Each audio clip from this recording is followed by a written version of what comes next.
Hey, you the Swede, the guy that sells guns? Yeah, I'm the Swede. I swear the guns, yeah. I need a gun for a fella that can't shoot. Me. Ah, yeah, I got just the thing for you, yeah.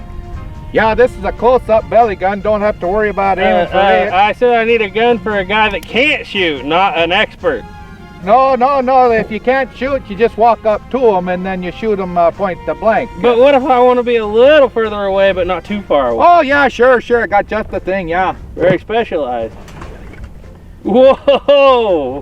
What's the spread on that thing? Oh, I don't know. The feller that had it, he don't shoot too good. He don't see too good either. He just shoot wherever he hears somebody talk. One night he got into a fight in a bar and the piano player makes so much noise that he just shoot the piano player and they hung him. Well, hi everybody, I'm Garrett. And I'm Duke from Duke Frazier Productions. And you're watching 11 Bang Bang Duke Frazier Productions. I guess it's the 11 Duke Bang channel today. Exactly. Well, Duke, tell us what we're dealing with here today. All right, so we're looking at my little Shockwave. I bought this quite a few years ago for a home defense gun. Basically, where I was living at, I was so close to my neighbor's house, which was my grandmother, and the house was about the distance across the driveway. And I was afraid that if I ever had to shoot through the wall, I didn't want the bullets going over her, so I got this little shorter barrel, figured it might slow down the spread. But anyway, it's a great little home defense gun. Holds, let's see, 5 in the tube, 1 in the chamber. I hardly ever keep 1 in the chamber on this thing. Couple things I've done to modify it, I've added a side saddle where I keep a little bit extra ammo, which we're not shooting the cellar and bully today because this is the last of that number 4 buck I got. And one thing that I think is essential if you're going to keep this bird's head grip on it is you got to get these rubber overmolds. Otherwise, this thing is just so slick. It's hard to hang on to. I only ever lost control of it once. It does say it will take a 3-inch shell. Just because it says it'll take it doesn't mean it's a good idea. 3-inch turkey magnum in this thing and the gun disappeared out of my hand. But we're going to let Garrett shoot it here, but we've got some lighter loads today because this thing can kick a little bit. And not only that, but with the price of shotgun shells these days, we're going to just stick with some birdshot. Now, I just said we got some lighter loads. They brought super handicap heavy target load. So it's probably going to kick a little more than I thought. But anyway, guys, the thing about birdshot in one of these, of course, if you're looking at this saying that looks like a sawed-off shotgun, it's not. This is considered a firearm, which means it came from the factory like this. It is over 26 inches in length, and you know, it is perfectly legal to buy just like this. And the thing you're gonna have to keep in mind if you're gonna run birdshot in one of these, you can get away with running birdshot even for home defense better and probably an 18.5-inch barrel, because just like a rifle barrel, you need to build more pressure to get that birdshot out there. And with this being wide open choke and such a short barrel, if you're running birdshot, you're spreading very fast and you're not getting the pressures you would get out of a longer barrel gun. But that being said, yeah, when it comes to birdshot, I think this is going to be just a lot of fun to run around here. 1, and when you do buy these, it does come with ATF paperwork saying that it is just a firearm, not a short barrel shotgun. But it means it's a firearm, you have to buy it in your state of residency. Yeah. So I got 5 in there. This is just like any other Mossberg, I take it. You got your safety here. Yep. Which is good for left or right. And you got your slide release here. Just remember, always keep your hand inside the loop on that pump. Otherwise, your hand might do the disappearing act. Now, some people shoot these from the hip. I can actually shoot this a little bit both-handed. I'm definitely left eye dominant. So I'm going to try using the grip I would use on my cruiser shotgun. Might have to take a few steps back and see how I like it. All right, I'm going to step back here. Got a can down there. Let's see what we can't do. Yeah, clinch, safety.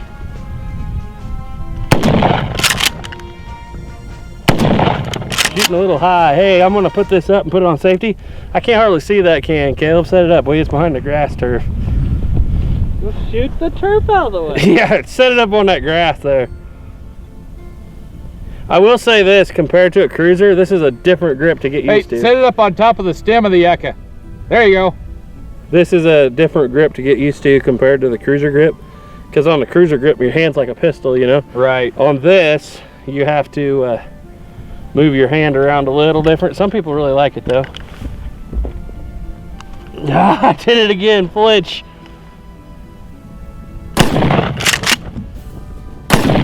There, we hit it. Were you aiming for Boy, that? I tell you what though, your saddle here is chewing my finger up. Yeah, it's not designed for somebody that shoots left-handed. I got one more. I'm gonna go down there and see how bad the spread is on that plate.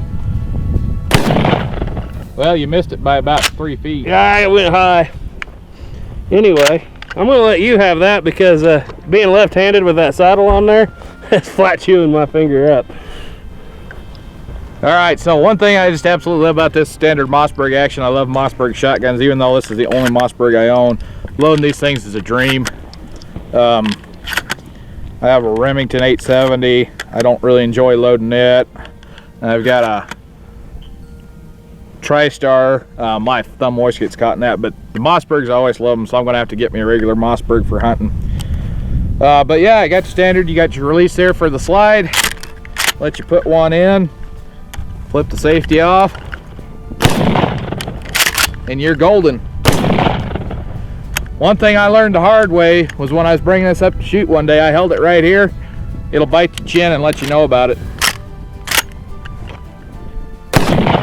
You can shoot it from the hip. I ain't very accurate with it that way, but if you get a good grip on it, push forward with your pump hand, hold it good and firm with the backhand, you can actually get to where you can hit with it pretty good.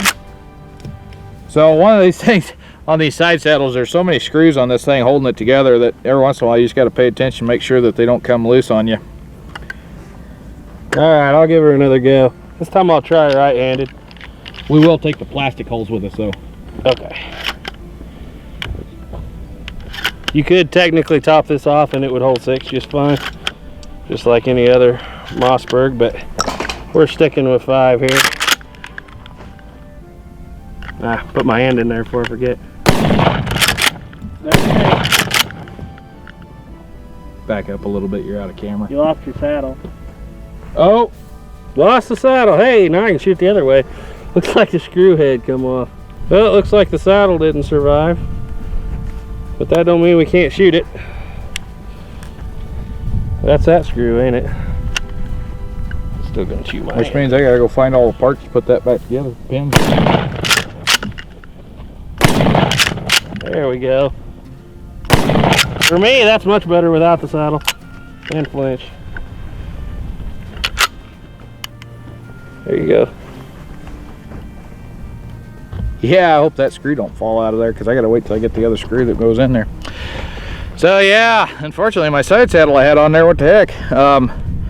It stripped out on the saddle part, which is it's an aluminum plate. Stripped it out right there and fell off. Looks like it stripped it out on the backside too. Something about shooting in Wyoming's hard on guns. Yeah, it sure is. We ain't having any luck with the C96 or the Luger or my Shockwave. All right, we're gonna shoot a few more rounds here. We got enough that Caleb can try it. All right, so I'm gonna shoot it without the side saddle. It gets a little lighter without it, I can tell you that.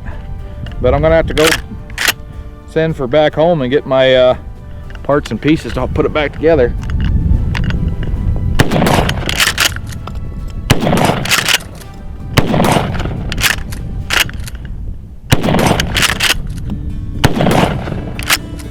The one thing I like about the reason why I keep the Siler Beloy number 4 buck is that don't have a lot of recoil. If you're shooting a really heavy double-up buck stuff out of this, you know, it can get a little bit wild, especially for somebody that hasn't had a lot of experience shooting, but the little lighter loads, you know, it's still a viable home defense gun. Caleb's turn.